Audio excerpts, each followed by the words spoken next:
It is very important in an organic chemistry lab, especially, that we have a common vocabulary for talking about different kinds of glassware and different kinds of equipment. When we do more complicated setups or more complicated reactions, it's going to be not only more efficient but more safe if we know exactly the right kind of equipment or glassware to use, what to call it, how to name it, and how to refer to it if someone else asks us what we're doing. The glassware I have laid out here and the pieces of equipment I have laid out here should be familiar from general chemistry or general chemistry classes you've taken in the past. So we're just going to quickly review these types of pieces of equipment and then move on to the types of glassware that are specific to an organic chemistry lab. All the way over on this side, we have different sizes of beakers ranging from 50 milliliters to 600 milliliters.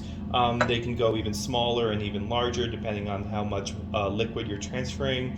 These are going to be our most standard piece of glassware in an organic chemistry lab. We use this for mixing solids into liquids. We use it for transferring liquids or transferring solutions.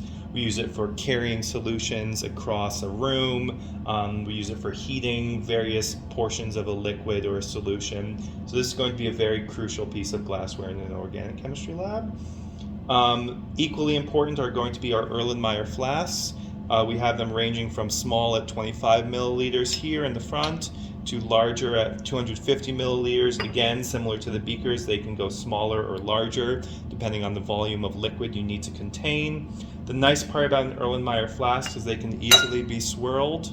So if we need to stir something or we need to mix a solid into a liquid and make a solution, this is a little bit easier to mix in than a beaker. Also advantageous to an Erlenmeyer flask if we're heating a liquid and we don't want as much of the solvent to evaporate when we're heating it. A beaker has a large opening, so we lose a lot of solvent vapors to the atmosphere, while an Erlenmeyer flask we will lose less solvent to vaporization when we're heating something up. So this is a good choice if we're heating up a solution and we need to avoid losing solvent. The next piece of glassware we have is our graduated cylinders. Graduated cylinders are very important for measuring precise volumes of a liquid or a solution.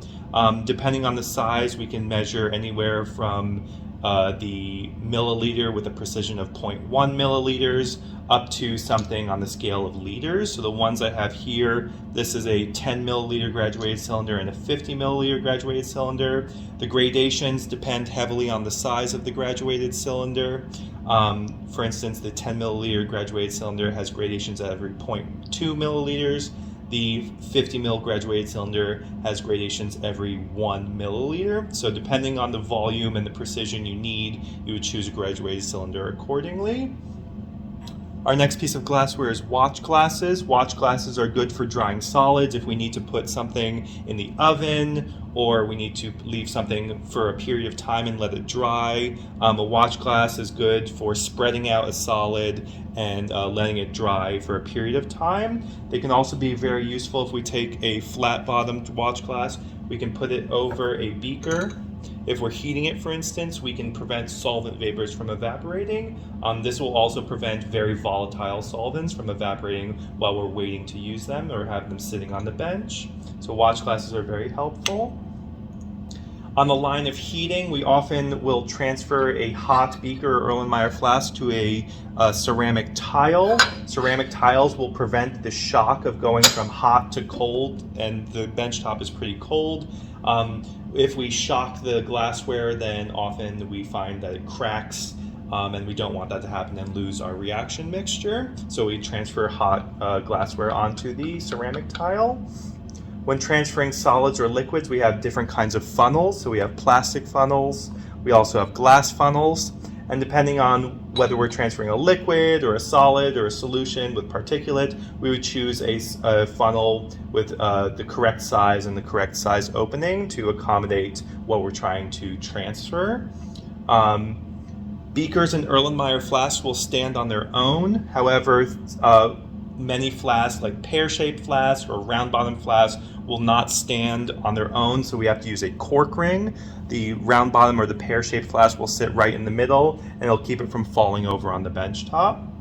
We have various things to pick up different pieces of glassware. We have a test tube holder. This will be used to transfer test tubes from one location to another. We also have tweezers. Tweezers are going to be used to transfer a piece of paper or filter paper, or maybe pick up a particular small piece of glassware. This is generally used for picking up filter paper in this class. We also, for hot piece of glassware, we have our beaker tongs. These are going to be rubber at the end, so they can withstand high heats, and it won't transfer the heat down the end of the beaker tongs. So we can use this to pick up beakers and transfer them from one place to another when they're hot. This is a safety measure, so we do avoid picking up hot glassware. In deciding whether we're transferring solids or liquids, we have two pieces of equipment. For transferring solids, we have our spatulas in various different shapes. We have what's called the scupula. This is kind of boat shaped, so this is used for transferring large volumes of solid at a given time. And then we have two different kinds of spatula in various sizes. We have one that's got a scoop at one end and a flat portion at the other end. This can be used for scraping or scooping up medium volumes of solid.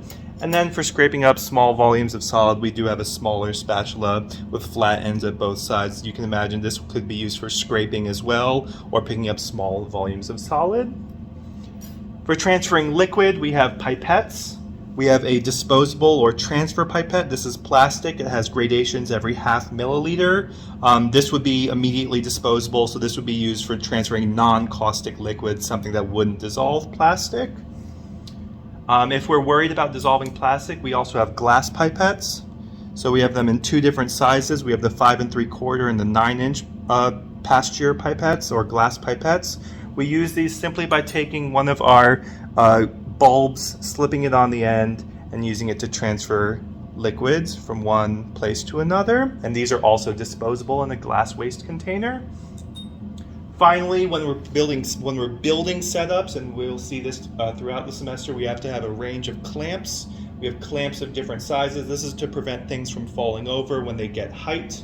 And then we also have ring clamps for specialized use, like holding tall pieces of equipment up, or holding a separatory funnel or an addition funnel. So these are all very useful pieces of mechanical wear that we can use to clamp down our equipment and make it more safe for us to use. We are now looking at pieces of glassware and pieces of equipment that are more specific to a first semester organic chemistry class.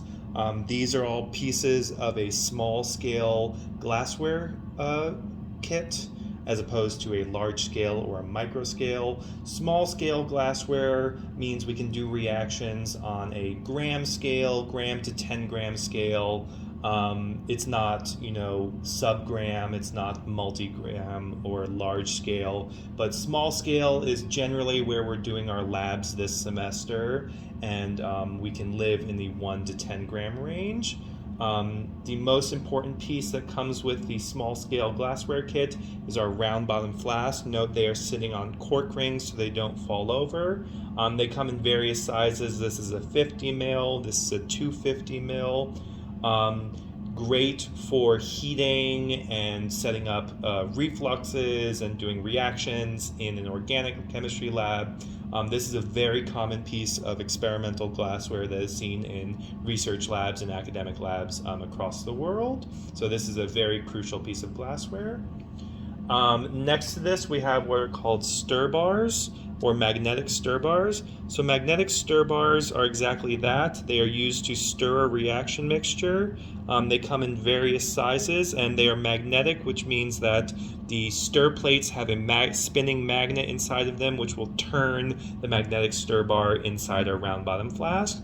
Now, depending on the size of the round bottom flask, you would choose a different size stir bar, ranging from these very small stir bars to medium-sized stir bars to large stir bars, and there's even larger and even smaller ones depending on the size of the round bottom.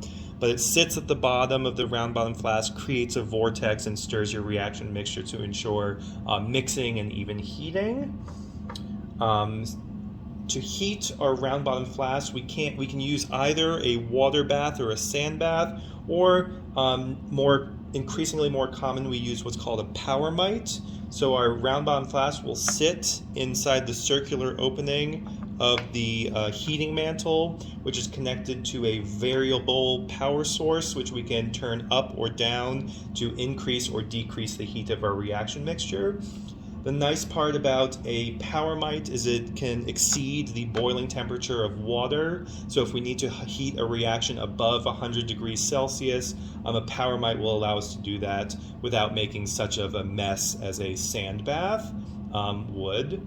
Now the rest of this glassware is all the glassware that would be used in the setups for the organic reactions that we're doing throughout this semester.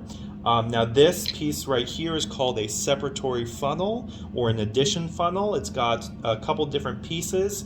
On the top there's a fritted glass opening that fits the plug. This would keep it from spilling if we turn it over, or vapors from evaporating if we need to close it.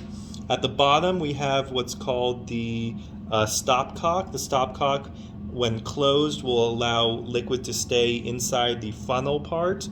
When open, it would drain out the bottom. Now this is a fritted separatory funnel, so we could connect this directly into a round bottom flask and clip it, so we wouldn't lose liquid anywhere outside in case of splashing or evaporation.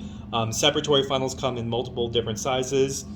This one is 125 milliliters, but as you can imagine, and as we've seen with all the other glassware, this can be much smaller or much larger depending on the volume of liquid we need to fit in here. These are used to either add a liquid or a solution to a reaction mixture on a slow or drop-by-drop basis. It can also be used to separate liquids and solutions based on their densities, and we'll see that in a later video. The next couple pieces we have are all different kinds of adapters. These are used to fit different kinds of pieces together, build reaction setups, and do various different things depending on what kind of setup we're using. This piece back here is called a thermometer adapter. It's got a small hole in the top and it's a rubber gasket. So you can slide a thermometer in through the hole in the top, and it can read the temperature of your reaction mixture without having any solvent escaping to the atmosphere. So this rubber will seal around the thermometer. This would go into a Claisen adapter or a stillhead adapter, and you would be able to measure the temperature of your reaction mixture without having to stick it in the open reaction flask. Very useful piece of equipment. Next piece of equipment we have is a Claisen adapter. So a Claisen adapter has got 3 openings to it. It's got one that's straight, so it's got an opening on the top that would lead usually directly into your reaction mixture, and then it's got a side arm that would lead to, say, an addition funnel or a reflux condenser. So this is good if you're trying to do addition of a liquid or slow addition of a liquid or a solution to a reaction mixture. This is good if you're trying to measure non-invasively the temperature of a reaction. This is also good if you need to do multiple things at once. With 2 openings, you can do both, say, addition and reflux, or addition of 2 different things, or measure temperature and do an addition. So this is a multiple use adapter that can be used to combine 3 different pieces together into one. Next to it we have the vacuum adapter. So the vacuum adapter in this course we use as a catch-all for a distillation setup, but what this can be used for is if we hook a vacuum line to this nipple here, we can reduce the pressure of the system and cause something, especially in the distillation, to boil at a lower temperature, or cause it to distill faster. So this would be used especially in distillation, but sometimes in reactions we need to reduce the pressure as well to cause something to either boil away or reduce the temperature. So it's got an opening at one end that a reflux condenser or a distillation column can come in, and at the other end we can have a receiving flask to catch whatever liquid we need to catch. We will not be using the vacuum adapter specifically in this course, but it is good to know that this can be used to do low pressure distillations. Our final adapter is called a still head adapter. It's similar to a Claisen adapter in the sense that it has 3 different openings, but it's a different shape. So in this case, we have one straight up and down piece, and then we have a head or a piece coming down. So this is used for distillations where we would have some liquid boiling up and then condensing and then coming down the distillation column. We could even have a thermometer in coming through this opening here, so we'd have a thermometer adapter and the thermometer sticking down so we can measure the temperature of a distillation. But this still head is almost exclusively used for distillations when we're trying to separate and catch vapors as they evaporate and come down the distillation column.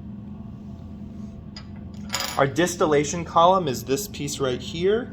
It's got 2 nipples for water. The bottom one will always be water in, and the top one will always be water out. We will have a liquid boiling in a flask, coming up, condensing, and then moving down the distillation column slowly, being cooled by the water, and then coming into our vacuum head adapter and dropping into our receiving flask. Now similarly, we have a West condenser. They are very similar, except the West condenser is a little bit thicker than the distillation column. The West condenser is used for refluxing. It's thicker because it has a larger volume of water, so it has a larger cooling capacity to it. So this is usually mounted vertically. We would have a flask with a solution or a reaction mixture boiling. We would have it boil up, and the cooling water would cool it down to the point where it would condense and drip back down. This is usually left open to the atmosphere so we don't have pressure buildup in our system. Finally, to connect all of these pieces together, we have what are called Keck clips. So we have Keck clips in 3 different sizes. They snap on in between joints. So if I had a piece like this, where I had 2 pieces coming together, we'd have a Keck clip snap on in between our joint. This is securing the joint, so if it tips or it moves, the pieces won't fall apart. It also grants us a little bit of extra security that this is an even seal. So with the Keck clip on, we know that this seal is tight. We also know that vapors won't escape if we're worried about vapors escaping to the atmosphere. So Keck clips come in 3 different sizes, and depending on the size of the glassware you're using, you would use either small, medium, or large.